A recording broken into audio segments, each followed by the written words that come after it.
Olá, pessoal. Tudo bem? Espero que todos estejam bem. Vamos hoje para mais uma exposição, né? Mais um diálogo para a gente poder estar aprendendo um pouquinho mais em conjunto aqui. Hoje vai ser a 10ª aula. O tema vai ser compromisso afetivo, casamento e divórcio, parentesco corporal e parentesco espiritual. Para a gente poder estar se conectando e desconectando do mundão, se conectando com a espiritualidade, com Deus, com nosso irmão Jesus, né? Abrindo nossas mentes, nos prontificando. Vamos fechar nossos olhos, quem quiser, só para poder ficar mais tranquilinho. Obrigada, Pai. Obrigada, irmão Jesus. Obrigada, espiritualidade de luz, por estarem conosco. Que seja feita a tua vontade, Pai. Que possamos hoje aprender um pouco mais sobre nós mesmos, sobre essa vida espiritual que nos aguarda. Que seja sempre feita a tua vontade e não a nossa. Que assim seja, graças a Deus. Então, vamos começar. Para a gente começar, vamos dar uma introduzida na visão que a gente vai ter um pouquinho sobre esses três títulos, né, que nós temos na nossa aula, que é o casamento, divórcio, família espiritual e corporal. A gente vai ver esses três temas nesses três períodos da humanidade, que é a primeira revelação com Moisés, a segunda com Jesus no Novo Testamento, Velho Testamento com Moisés, Novo Testamento com Jesus, e o Espiritismo, e na nossa codificação. A gente vai dar uma olhadinha, vai olhando a nossa evolução quanto à humanidade, nesses três períodos, referente a esses três temas que nós temos hoje. E aí a gente vai começar já vendo o significado de casamento atualmente para a nossa sociedade, livre de religiões ou qualquer outro tipo de dogma, né? União voluntária entre duas pessoas nas condições sancionadas pelo direito, de modo que se estabeleça uma família legítima. Esse é o significado num dicionário. Pegando o Velho Testamento, já olhando o casamento naquela época, no Velho Testamento, em Gênesis, no capítulo 24, tem um trecho onde Abraão diz ao seu servo mais velho, para que ele vá até a cidade onde está a parentela dele, e lá procure uma nora, né? A mulher de Isaac. Ele diz para esse servo, Abraão, mas irás à minha terra, à minha parentela, e escolherás uma mulher para meu filho Isaac. E Yahvé, eles chamavam Deus de Yahvé, enviará seu anjo diante de ti, para que tomes lá uma mulher para meu filho. Se a mulher não quiser te seguir, ficarás desobrigado do juramento que te impõe. O casamento ele era arranjado, né? Porque o pai que buscava a noiva, só que ele queria que esse servo fosse até a parentela, até a cidade onde tinham lá a parentela, né? A gente já vê o terceiro tema do nosso, laços corporais, laços espirituais, aqui nessa parte também, nesse trecho da Bíblia, né? Ele buscava uma pessoa fora da onde ele estava, porque ele considerava que lá tinham mulheres que fariam Isaac feliz, né? Porém, caso a mulher não quisesse vir, ele escolhesse a mulher que Deus designaria, Yahvé designaria, e ela não quisesse vir casar com Isaac, não era obrigado. E assim fez o servo. Ele foi até a cidade da parentela de Abraão, e no interim dessa ida, ele conversando com Yahvé, com Deus, ele diz, a jovem que eu disser, inclina o teu cântaro para que eu beba, e que responder bebe e também a teus camelos darei de beber, esta será a que designaste para teu servo Isaque.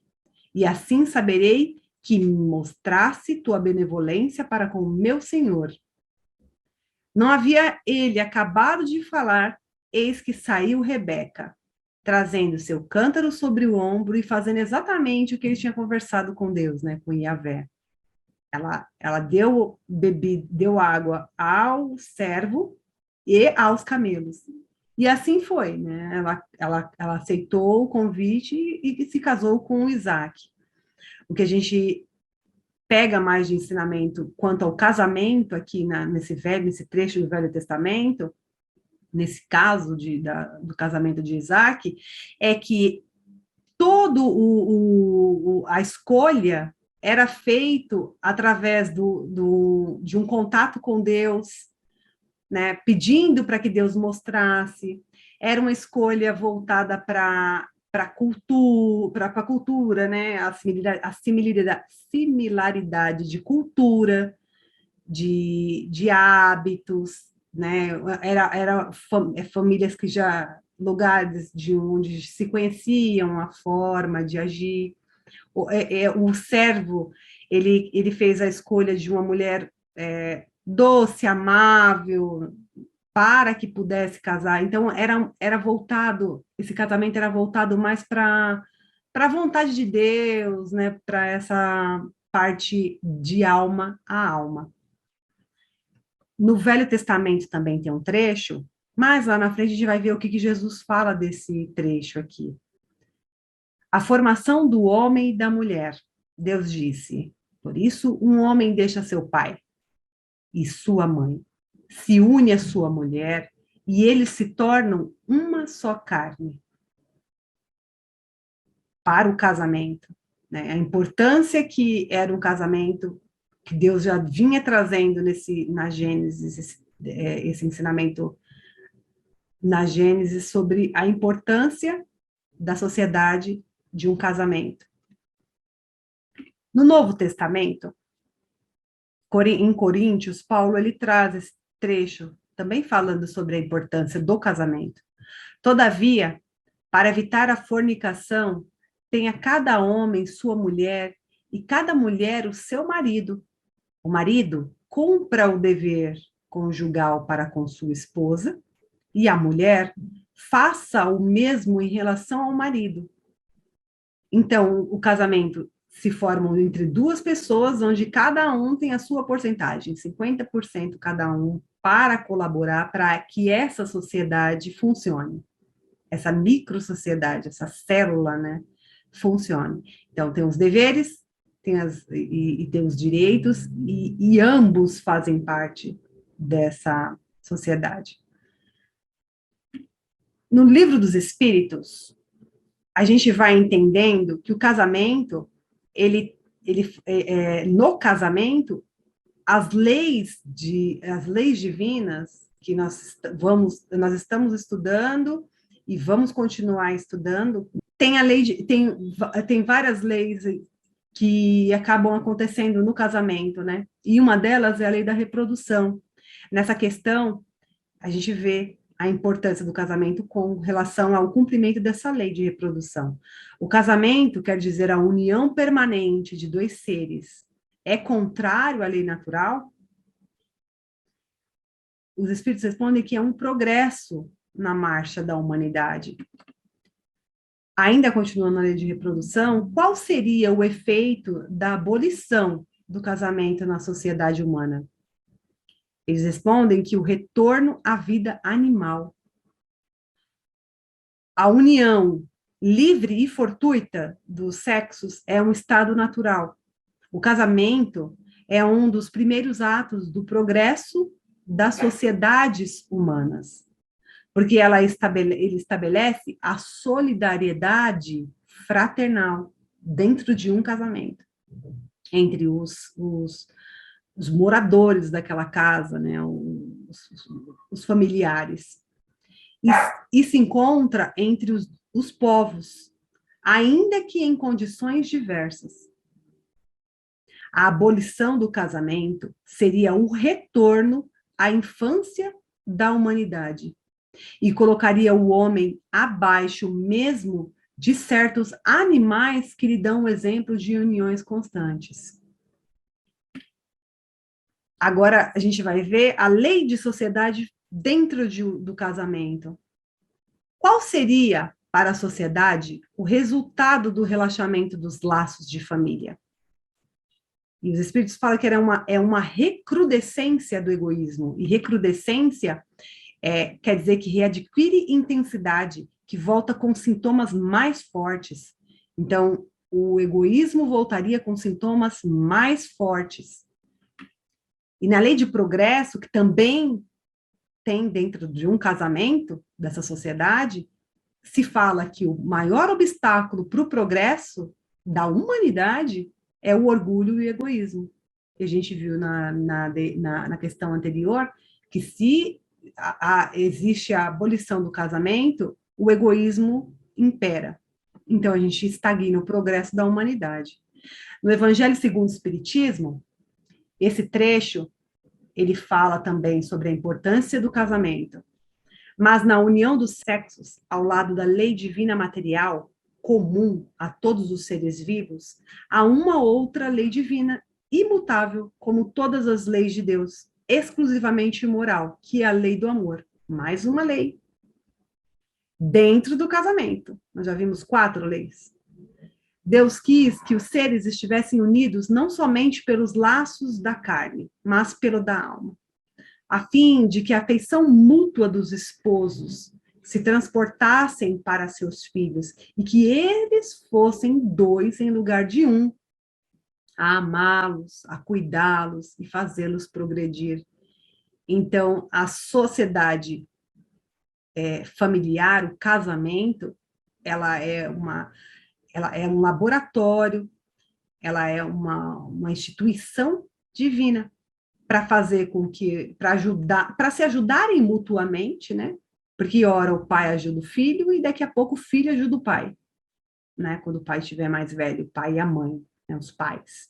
Então, essa sociedade, essa instituição divina aqui na Terra é para que um ajude o outro, para que haja esse progresso. Um colabore no progresso do outro, para que a gente possa fazer parte dessa família universal, através da fraternidade de auxílio. No livro Estudando a Mediunidade, do Martins Peralva, ele classifica os casamentos em 5 tipos principais. Um deles são os acidentais, encontros de almas inferiorizadas, por efeito de atração momentânea sem qualquer ascendente espiritual, só corporal, físico. O 2 é o provacionais, reencontro de almas para reajustes necessários à evolução de ambos. Nós estamos no plano de provas e expiações, passando para o plano de regeneração. Enquanto estamos ainda em provas e expiações, a grande maioria dos casamentos vão ser os provacionais. Os sacrificiais, reencontro de alma iluminada com alma inferiorizada, com o objetivo de redimi-la. Afins, reencontro de corações amigos para a consolidação de afetos. E transcendentes, almas engrandecidas no bem e que se buscam para realizações imortais. A gente vê que, de acordo com a nossa evolução, nosso progresso espiritual, intelectual e moral, a gente vai galgando esses relacionamentos, né, esses casamentos mais evoluídos. Entrando no divórcio, para a sociedade, o divórcio é um rompimento legal de vínculo de matrimônio entre cônjuges, estabelecido na presença de um juiz. No Velho Testamento, em Deuteronômio, quando um homem tiver tomado uma mulher e consumado o matrimônio, mas esta, logo depois, não encontra mais graça a seus olhos, porque viu nela algo de inconveniente, ele lhe escreverá, então, uma ata de divórcio. e a entregará, deixando-a sair de sua casa em liberdade. E para as mulheres daquela época, ainda na época de Jesus, a gente vai ver a dificuldade, Jesus veio dar outro entendimento dessa lei de Moisés. As mulheres, quando eram repudiadas, né, quando eram divorciadas, né, quando havia o divórcio por parte do homem, ela passava necessidade. Ou ela ia mendigar, ou ela ia se prostituir.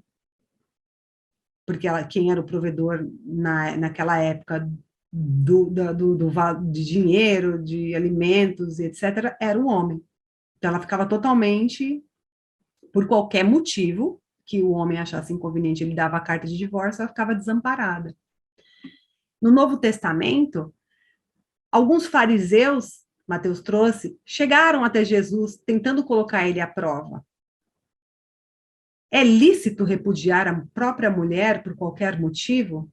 Jesus respondeu: não lestes que desde o princípio o Criador os fez homem e mulher? E que disse: por isso o homem deixará pai e mãe e se unirá à sua mulher, e os dois serão uma só carne. De modo que já não são dois, mas uma só carne. Portanto, o que Deus uniu, o homem não deve separar. E eles continuam. Por que, então, Moisés ordenou que desse carta de divórcio quando repudiasse? Jesus fala que Moisés, por causa da dureza dos vossos corações, vos permitiu repudiar vossas mulheres. Mas, no princípio, não era assim. E eu vos digo que todo aquele que repudiar sua mulher, exceto por motivo de prostituição, e desposar outra, comete adultério. Jesus ele já mudou o entendimento, já colocou ali um empecilho para esse divórcio acontecer por qualquer motivo, né? Que a gente interpreta as leis, era interpretada as leis a bel prazer, né? Da forma que convinha. No livro dos Espíritos, os Espíritos ele traz um entendimento sobre essa indissolubilidade absoluta do casamento, né? A indissolubilidade absoluta do casamento está na lei natural ou somente na lei humana? Está nas leis divinas ou somente na lei humana? E eles falam que é uma lei humana, muito contrária à lei natural. Mas os homens podem mudar suas leis, só as da natureza são imutáveis. Indissolubilidade quer dizer que não perde a solidez, que não se divide. Então, a separação, o divórcio, ele é uma lei humana. E o homem, conforme vai se modificando, vai modificando o entendimento, vai evoluindo, ele vai modificando de acordo com a sociedade, né? Agora, as leis naturais, não. Então, ela não é uma lei natural, uma lei divina, o divórcio não é. No Evangelho segundo o Espiritismo, fala que o divórcio é uma lei humana, que tem por fim separar legalmente o que já está separado de fato. Não é contrária à lei de Deus, uma vez que não reforma, senão o que os homens fizeram. E não é aplicável, senão nos casos em que não se levou em conta a lei divina. A lei do amor, a lei que a gente viu da reprodução, as leis que a gente viu que constam num casamento, né? Quando não se leva nessa... que estão num casamento, essas leis divinas. Jesus acrescenta isso. Isso não foi desde o princípio.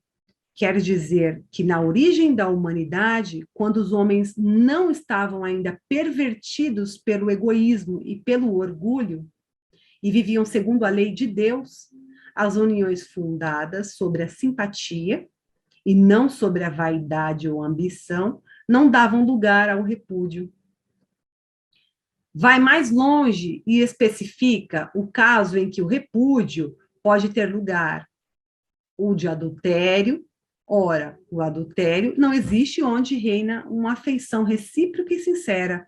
Repúdio era o ato de repelir, de não aceitação, de rejeição.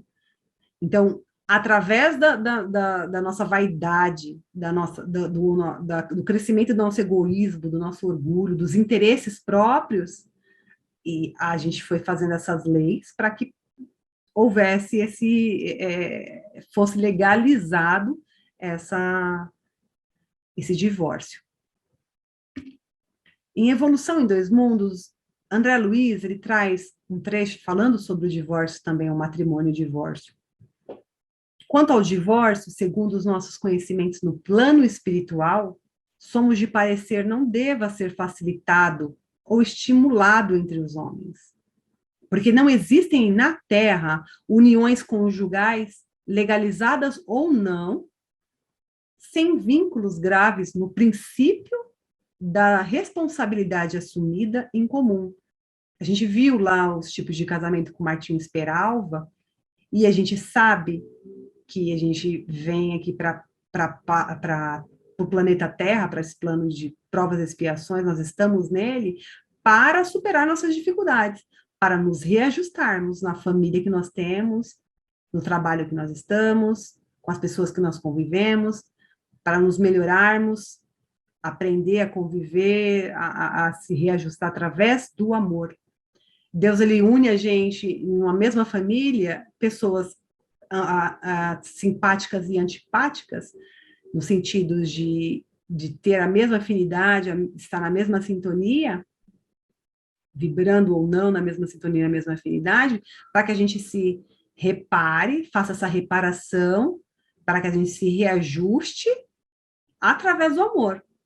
Crie laços, se perdoe, né, através desses laços de amor. Mal saídos do regime poligâmico, os homens e as mulheres sofrem ainda as sugestões animalizantes. A gente ainda está numa fase, né, de progresso. E por isso mesmo, nas primeiras dificuldades da nossa tarefa, a que fomos chamados, costumamos desertar dos postos de serviço, em que a vida nos situa.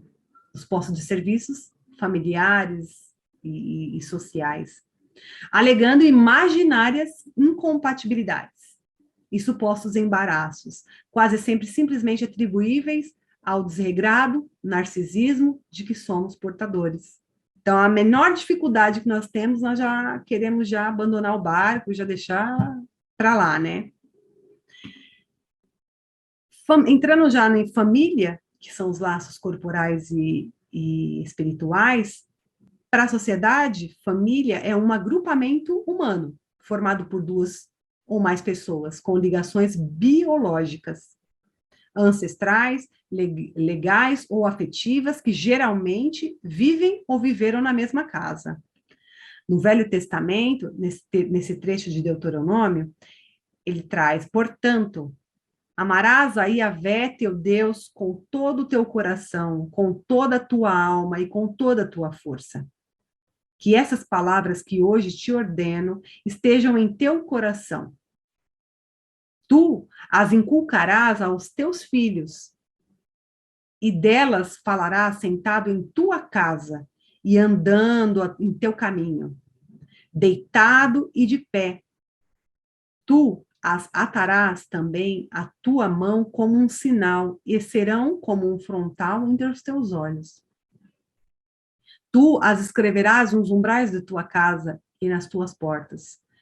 Então, essa lei de amor, né? Amar a Deus sobre todas as coisas e ao próximo como nós mesmos, nós vamos ver com Jesus. Ele fala para a gente levar para a vida esse ensinamento, né? Colocar na nossa vida, na nossa micro-sociedade, junto com nossos filhos, né? Nós iremos ensinar, nós iremos transmitir aos nossos filhos esses ensinamentos espirituais. Onde nós estivermos trabalhando, nos socializando, nós vamos colocar em prática esses ensinamentos, né? E já está ali no Velho Testamento falando da importância desses ensinamentos dentro de uma família, que é uma sociedade, é a primeira sociedade que nós temos o convívio, e e se expande, né? No Novo Testamento, Marcos traz para a gente um trecho da família de Jesus. E voltou para casa, e de novo a multidão se apinhou de tal modo que eles não podiam se alimentar. E quando os seus tomaram conhecimento disso, os parentes de Jesus, os irmãos, as irmãs, saíram para detê-lo, porque diziam: enlouqueceu. Chegaram então sua mãe e seus irmãos, e ficando do lado de fora, mandaram chamá-lo. Havia uma multidão sentada em torno dele. Disseram-lhe: eis que tua mãe, teus irmãos e tuas irmãs estão lá fora e te procuram. Ele perguntou: quem é minha mãe e meus irmãos?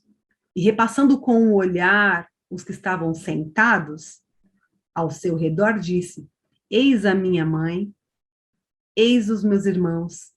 Quem fizer a vontade de Deus, esse é meu irmão, irmã e mãe.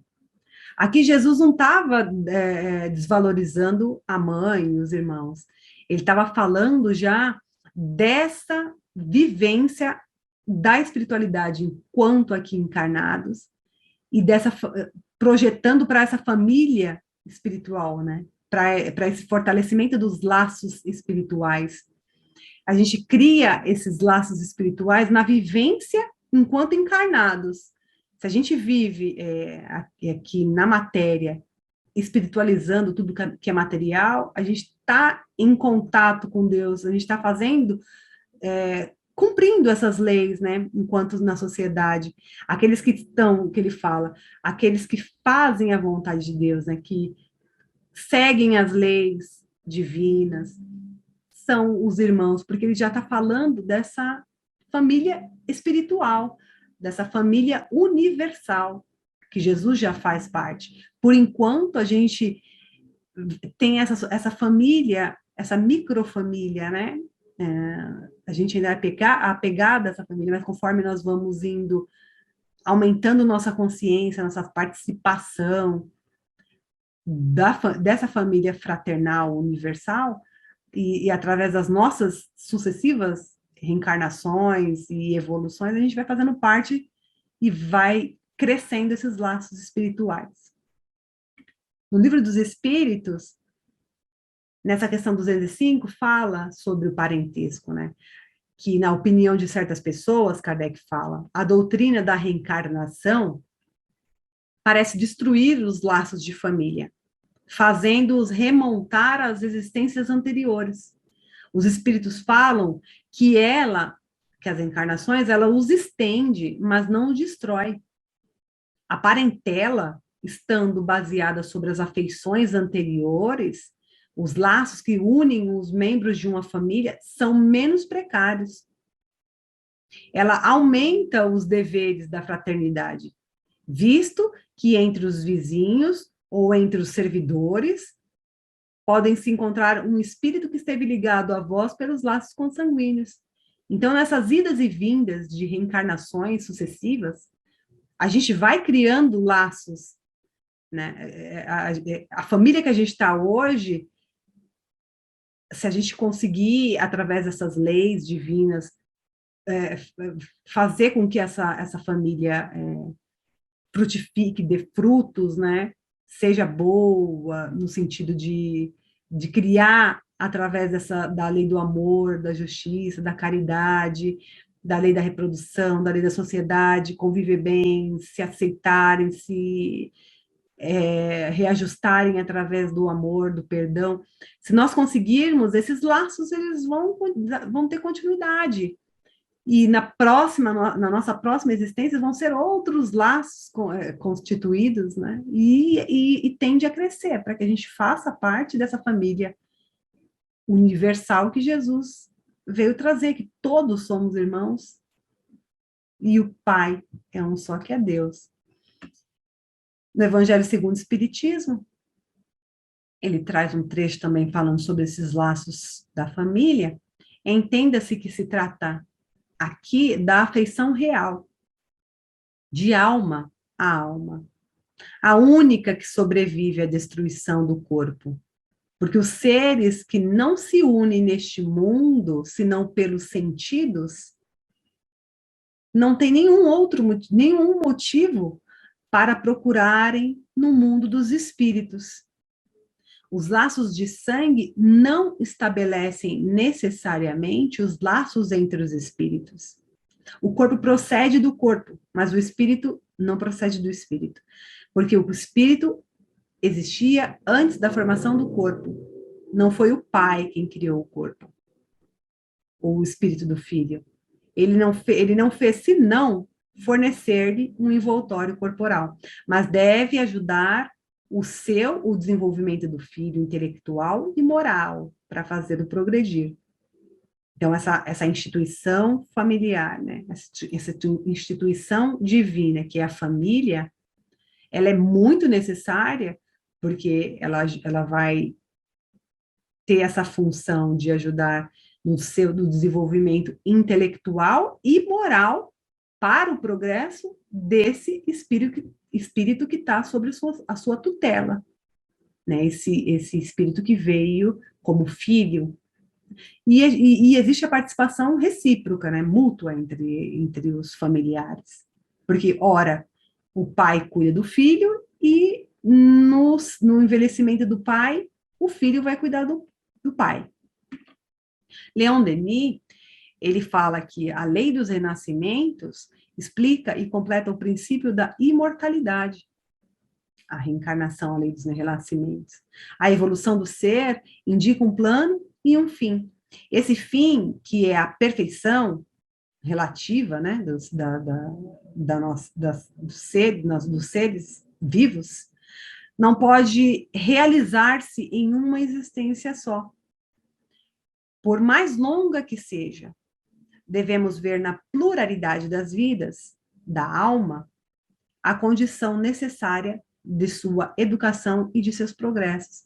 Então, através dessas reencarnações, dessas sucessivas idas e vindas, onde a gente vai criar laços espirituais, né, que vão ser levados para a espiritualidade, para essa vida real, né, que a gente consegue progredir, educar-nos e progredir. Ele continua falando que a que regras está sujeito o regresso da alma à carne, as da atração e da afinidade. Quando um espírito encarna, é atraído para o meio conforme as suas tendências, ao seu caráter e grau de evolução. As almas seguem umas às outras e encarnam por grupos. Constituem famílias espirituais, cujos membros são unidos por laços ternos e fortes, contraídos durante existências percorridas em comum. Eu trouxe aqui um diagrama para a gente ter uma noção, mais ou menos, de como se faz uma reencarnação.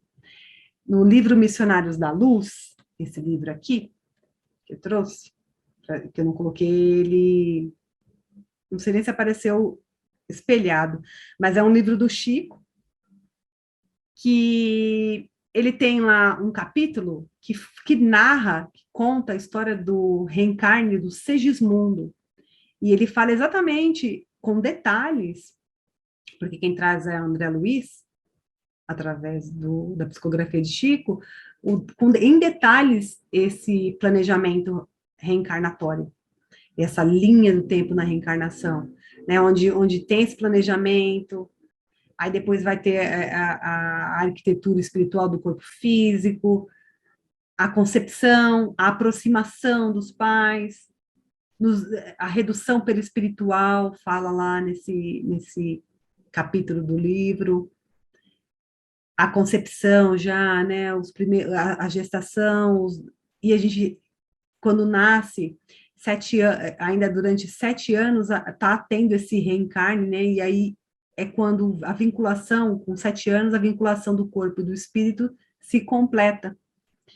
E em todo esse período, em todo esse tempo, a família, ela é a instituição que vai ajudar esse espírito que está vindo. Ela tem uma importância grandiosa, né, nesse reencarne, nesse planejamento, nessa vinda, nessa vida que vai chegar, e chegando ela vai ter necessidade de ter formações, de ter afeição, de ter cuidados, que vem uma criança, né, em defesa, de ter instruções para se socializar, proteção econômica, né, física, é do indivíduo, a gente é um indivíduo que reverbera todas as nossas ações, pensamentos, atitudes, né, e falas, tudo que a gente faz, reverbera na nossa família, influencia na nossa família, que influencia na comunidade, que influencia na sociedade, e é como se diz, um bater de uma asa, de uma borboleta, lá na África, reverbera aqui. Aqui no livro O Espiritismo de A a Z, tem uma definição de família, né, que fala que é uma instituição divina, destinada não só à conservação da humanidade, como também a oferecer aos espíritos que se unem no grupo familiar apoio recíproco para suportarem as provas da existência. Né? E esse apoio recíproco, né? Essa ajuda, onde a gente se norteia, como é que a gente faz para poder ser assertivo, né? Para ter condições de fazer escolhas assertivas e seguir um caminho que realmente nos leve a ter entendimento dessas leis e a fazer tudo de acordo com elas para evitar menos sofrimentos, né? A gente já sabe que o modelo é Jesus, e o Espiritismo ele traz para a gente, e lá em Deuteronômio a gente teve nos slides anteriores, a instrução de trazer, de convidar nosso irmão Jesus, né, Deus, que Jesus ele veio trazer as leis divinas, trazer o conhecimento desse Deus amoroso, o entendimento desse Deus amoroso, desse Deus que nos protege, nos ama, nos aceita, né, nos quer a nossa evolução. Jesus veio trazer essas leis de Deus, o conhecimento desse reino, dessas existências, e a gente vai através do evangelho no lar, que não precisa ser somente, a gente tem a prática de fazê-lo uma vez a semana, mas pode ser estendido para todos os dias, né? Uma leitura salutar, um entendimento, uma conversa voltada para esses ensinamentos, é onde a gente vai estar ali mantendo esse contato consciente com Deus, com essa espiritualidade que quer nos ajudar, que vai nos ajudar nas horas mais difíceis, com nossos filhos, com nossos parentes mais difíceis, que vai nos dar condições de acalmar na hora que tiver que acalmar, falar assertivamente na hora que tiver que falar assertivamente. Então, a gente tem essa condição. A gente fez até uma aula no ano passado sobre Evangelho no Lar, está lá nos vídeos de 2021, quem quiser dar uma olhadinha, para a gente ver, porque a gente interage também com a parte espiritual, a gente ajuda, auxilia também aos irmãos desencarnados que estão ali junto, se acotovelando conosco. Então, a gente vai fazendo parte com essas práticas dessa família espiritual que Jesus veio falar. Né? Ele não falou que era só de encarnados. A gente, como espírita, já sabe que existem os desencarnados. Então, que a gente possa realmente convidar Jesus para dentro da nossa casa, através do evangelho no lar, através das práticas, dos ensinamentos, através desse conhecimento, desse contato consciente com a espiritualidade de luz, nos fortalecendo, nos ajudando a colocar todos esses ensinamentos em prática. Então, eu desejo para todos bons momentos, que estejam todos com Deus, que possamos nos encontrar daqui a pouquinho na próxima aula, né, que é a semana que vem. Seja feita a vontade de Deus em nossas vidas. Um beijo a todos, um abraço, fiquem com Deus.